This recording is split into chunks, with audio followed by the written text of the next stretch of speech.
Vamos direto para a ele, então. A Mayra de Jaime, quem está acompanhando essas negociações, se vai ou não ter uma paralisação, que aí pega metrô, CPTM, falando de transporte público, aquilo que mexe mais diretamente com a rotina de quem está nos ouvindo, né, Mayra? Bom dia para você.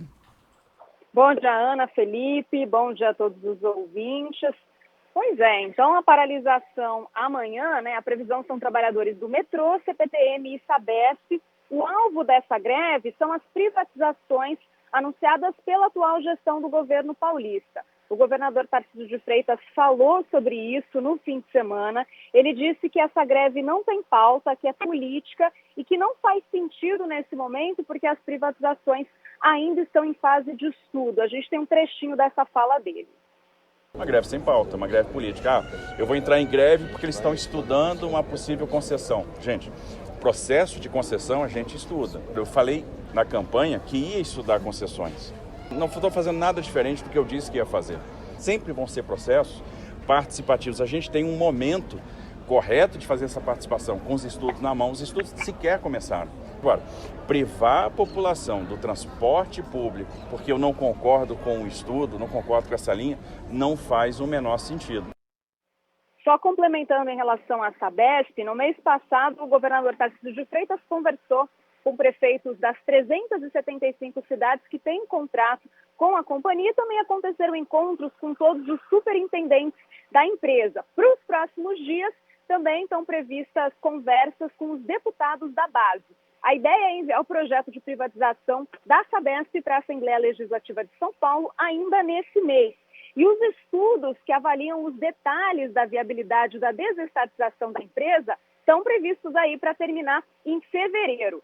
Sobre a greve, o governo de São Paulo conseguiu, com o Tribunal Regional de Trabalho, liminares para que tenha um número mínimo de funcionários atuando nesses serviços amanhã em caso de greve. No caso do metrô e da CPTM, a decisão exige 100% do efetivo trabalhando nos horários de pico, então das 3 às 9 da manhã e das 4 da tarde às 7 horas da noite, 80% nos demais períodos, sob pena de multa de R$500 mil. Já em relação à Sabesp, a Corte determinou a manutenção de 85% do efetivo de trabalhadores que estão vinculados aos serviços essenciais oferecidos para a população. E aí, nesse caso, a multa diária para as entidades sindicais que representam esses trabalhadores seria de R$100 mil por dia em caso de descumprimento. Os sindicatos que representam as categorias já recorreram na Justiça.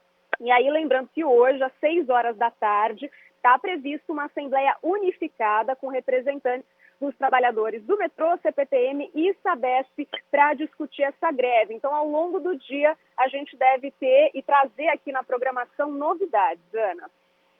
Bom, vamos acompanhar, porque essas novidades, quando vierem, de novo, vão vir tarde demais. E é isso que a gente sempre questiona em relação a essas paralisações, né? Que prejudicam demais quem depende do transporte público. E não tem nada a ver diretamente, né, com essa questão do metrô. Porque o que esses trabalhadores falam, e podem até ter um pouco de razão nisso, é que existe um risco de que a qualidade do serviço que é oferecido a você, cidadão que está nos ouvindo, caia, e eles usam exemplo, aliás, das linhas 8 e 9 para mostrar isso, né?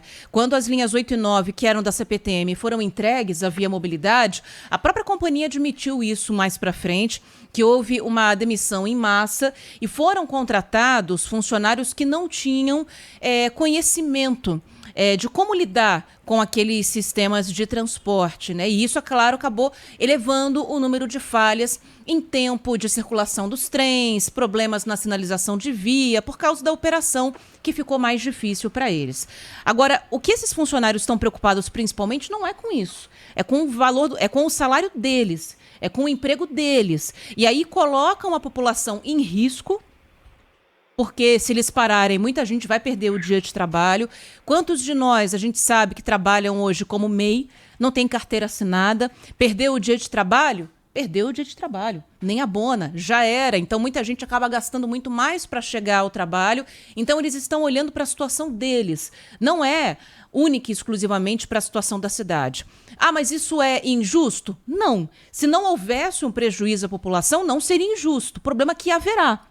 Se essa greve se concretizar, o que haverá será um grande prejuízo para quem depende do transporte público. E, de novo, um grande prejuízo para quem acorda cedo, porque a gente está falando de 6 horas, uma Assembleia Geral, aí isso vai ser levado para votação e, de novo, o resultado sai para lá de 10 da noite, né?